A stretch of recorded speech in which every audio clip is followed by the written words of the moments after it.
आकाश और रुद्र बहुत ही अच्छे दोस्त थे। दोनों ही साथ में बचपन से लेके जवानी तक बड़े हुए और दोनों ही एक ही कॉलेज में स्टडी कर रहे थे। अब जो आकाश होता है वो अक्सर रुद्र के घर पर आता जाता रहता था। जो रुद्र होता है वो भी आकाश के घर पर उसका भी आना जाना लगा रहता था। लेकिन जो रुद्र के पिता होते हैं उन्होंने दूसरी शादी की थी, क्योंकि पहली जो उसकी मॉम होती है, मम्मी होती है, वो किसी कारण उनकी मृत्यु हो जाती है। उसके बाद उसके पिता दूसरी शादी कर लेते हैं। लेकिन ये मम्मी भी रुद्र को बहुत ज़्यादा प्यार करती, उसे बहुत ज़्यादा लाड और प्यार से पालती थी। आकाश की माली स्थिति इतनी अच्छी नहीं थी, थोड़े गरीब परिवार से वो ताल्लुक़ रखता था। लेकिन जो रुद्र था उसके पिता काफ़ी अच्छे बिजनेस करते थे और उनकी काफ़ी अच्छी इनकम भी थी।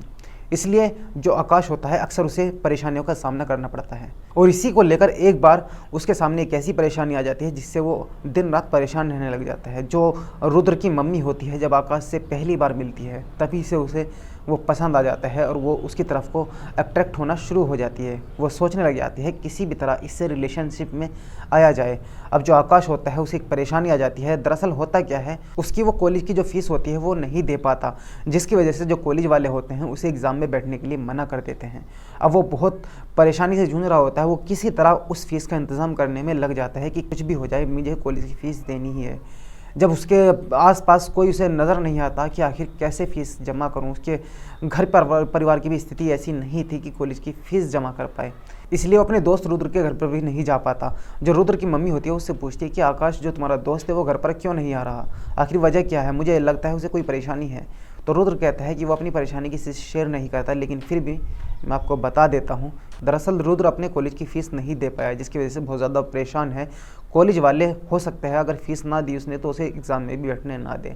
उसके बाद जो रुद्र की मम्मी होती है वो कहती है तुम आकाश की बैंक डिटेल मुझे दो, मैं कुछ करती हूँ। उसके जो रुद्र होता है अपने दोस्त की बैंक डिटेल अपनी मम्मी को देता है और उसकी जो मम्मी होती है उसके कॉलेज की फ़ीस जमा कर देती है। अब आकाश को जब ये पता चलता है कि उसकी कॉलेज की फ़ीस जमा हो चुकी है और रुद्र की मम्मी ने ही उसकी फ़ीस जमा करवाई है, तो वो बहुत ज़्यादा खुश हो जाता है और थैंक यू अपने दोस्त से मिलता है, उसे थैंक यू बोलता है, उससे कहता है कि मैं तुम्हारी मम्मी से ज़रूर मिलूँगा, उन्हें थैंक्स भी कहूँगा। उसके बाद अगले दिन जो आकाश होता है रुद्र के साथ में उसके घर पर जाता है, उसकी मम्मी को थैंक्स बोलता है। उसकी मम्मी कहती है कि कोई बात नहीं, तुम भी मेरे बच्चे जैसे हो, तुम्हें थैंक्स बोलने की कोई ज़रूरत नहीं, मैं तुम्हारी मदद की है, मैं चाहती हूँ कि तुम हमेशा खुश रहो। लेकिन आकाश और रुद्र दोनों ही नहीं जानते थे कि जो श्वेता ने यानी रुद्र की मम्मी ने जो उसकी फ़ीस जमा की है उसके बदले में वो उससे क्या हासिल करेगी, उसका मकसद क्या है। उसके बाद जो रुद्र की मम्मी होती है श्वेता, वो आकाश का नंबर लेती है और उससे कभी कभी फ़ोन पर बात करना शुरू कर देती है। धीरे धीरे वो उस बात को बढ़ाती जाती है और काफ़ी समय तक उससे बात करती रहती है। एक दिन क्या होता है कि जो रुद्र होता है उसे यूके जाना पड़ जाता है। अब जब आकाश रुद्र को नहीं देख पाता तो वो उसके घर पर जाता है उससे मिलने के लिए। लेकिन जो उसकी मम्मी होती है वो बताती है कि रुद्र यूके गया है। अब आकाश ये सुनता है तो थोड़ा नर्वस हो जाता है। वो कहता है कि मेरा दोस्त यूके चला गया, मैं थोड़ा अकेला फील करूँगा। लेकिन जो रुद्र की मम्मी होती है श्वेता होती है वो कहती है कि तुम अकेला महसूस नहीं करोगे, मैं तुम्हें कंपनी दूंगी, मैं तुम्हारे साथ जो हूँ, तुम्हें परेशान होने की ज़रूरत नहीं है। क्योंकि जो रुद्र के पिता होते हैं वो भी अक्सर बाहर रहा करते थे, बाहर ही उनका बिजनेस होता है और घर से बाहर ही वो रहा करते थे, कई कई महीनों में उनका घर पर आना होता था। अब जो रुद्र होता है वो भी बाहर यूके चला गया था। अब घर पर उसकी मम्मी सिर्फ अकेली थी। उसके बाद वो उस मौके का पूरा फ़ायदा उठाती है और आकाश को घर पर बुलाती है और उससे बात करती है और उससे कहती है कि मैंने तुम्हारी इतनी मदद की थी, क्या तुम मेरी थोड़ी मदद नहीं कर सकते, क्या तुम मेरा अकेलापन दूर नहीं कर सकते। आकाश उसे बहुत मना करता है कि मैं अपने दोस्त को धोखा नहीं दूंगा, ऐसा नहीं हो सकता। लेकिन श्वेता उस पर दबाव बनाती है कि तुम्हें ऐसा करना ही पड़ेगा। उसके बाद वो उसके जिस्म को छूने लग जाती है, उसके गलत जगहों पर हाथ लगाना शुरू कर देती है। उसके बाद जो आकाश होता है वो भी उसकी तरफ अट्रैक्ट हो जाता है और वो दोनों एक कमरे में जाने के बाद आपस में संबंध बनाते हैं। संबंध बनाने के बाद जो आकाश होता है वो अपने घर चला जाता है। अब ये दोनों ऐसे ही मिलना जुलना उनका लगा रहता था, दोनों ही रिलेशन में आ जाते हैं, बातचीत इनकी शुरू हो जाती है। अक्सर आकाश उसके घर पर जाता था और उससे मिलता था और उनके बीच में एक संबंध बन जाता था। अब एक दिन क्या होता है, जब आकाश और श्वेता घर में बैठे हुए थे, आकाश श्वेता से बात कर रहा था, दोनों बराबर में बैठे थे। उसी समय जो रुद्र होता है विदेश से वापस आ जाता है और जब वो वापस आता है तो उन दोनों को देखकर उसे थोड़ी हैरानी होती है, लेकिन वो समझ ही नहीं पाता। वो सोचता है कि मेरा दोस्त है, इसमें कोई हैरानी वाली बात नहीं है। वो आकर उनसे पूछता है कि अरे आकाश, तुम मेरे घर पर क्या कर रहे हो। आकाश कहता है कि मैं तुमसे मिलने आया था, पूछने आया था तुम्हारे बारे में, तो मेरा फ़ोन ख़राब था इसलिए मैं सीधा तुम्हारे घर पर चला आया। वो कहता है तुमने अच्छा किया, तुम मेरे घर पर आ गए। वो उससे बैठता है, उससे गले मिलता है, उनसे बातचीत करता है। वो उससे कहता है कि मैं तुम्हारे लिए एक गिफ्ट लाया हूँ। जो रुद्र होता है अपनी बैग से एक घड़ी निकालता है और आकाश को दे देता है। वो घड़ी बहुत ज़्यादा कीमती होती है।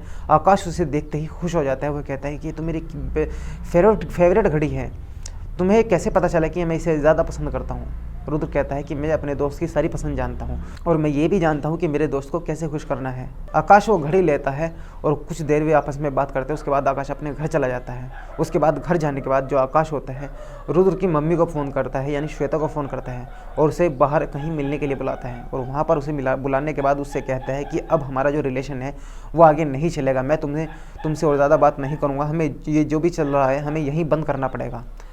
श्वेता जैसे ही ये सुनती है तो परेशान हो जाती है। आखिर ऐसा क्या बात हो गई जो तुम इन सब चीज़ को यहीं पर बंद करना चाहते हो और रिलेशन को ख़त्म करना चाहते हो? तो आकाश उससे कहता है कि मैं अपने दोस्त को और ज़्यादा धोखा नहीं दे सकता। श्वेता उससे कहती है कि तुम्हारे दोस्त ने एक घड़ी क्या दे दी, तुम सब कुछ ख़त्म करने के लिए तैयार हो गए और मैंने जो तुम्हारे लिए इतना कुछ किया है, तुमने मेरा फ़ायदा उठाया, मेरे जिस्म का फ़ायदा उठाया और मेरा नाजायज़ फ़ायदा उठाने के बाद तुम ये सोच रहे हो कि मुझे छोड़कर चले जाओगे?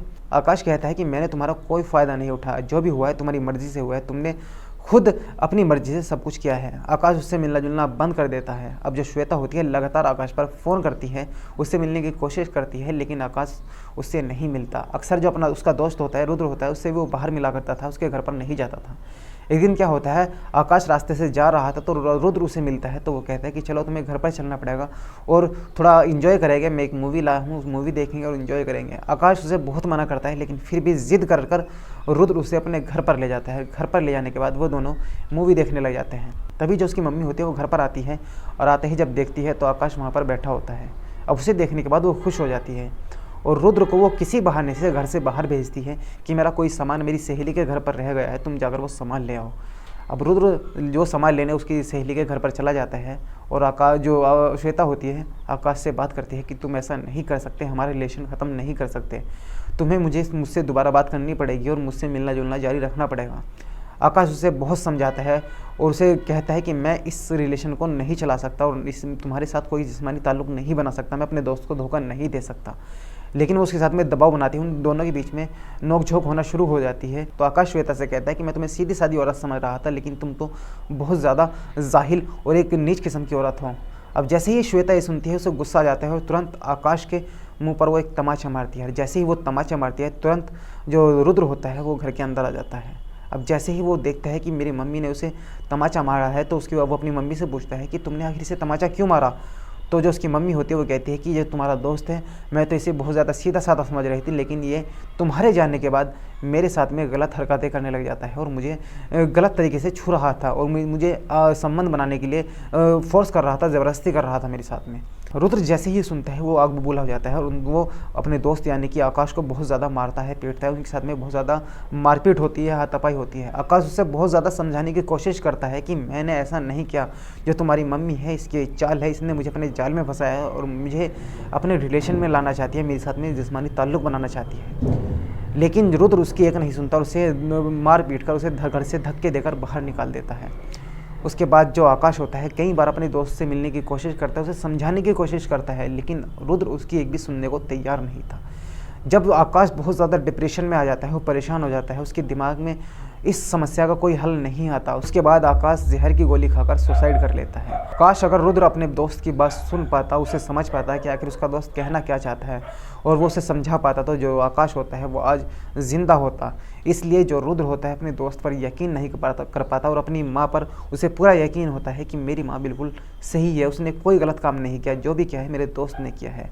दोस्तों, इस कहानी को सुनाने का मकसद किसी की भावना को ठेस पहुंचाना नहीं है और न ही किसी का दिल दुखाना है, बल्कि आपको जागरूक करना है, आपको सचेत करना है, ताकि आप इस क्राइम की दुनिया में अपनी हिफाजत कर सके और अपने आप को सेफ रख सके।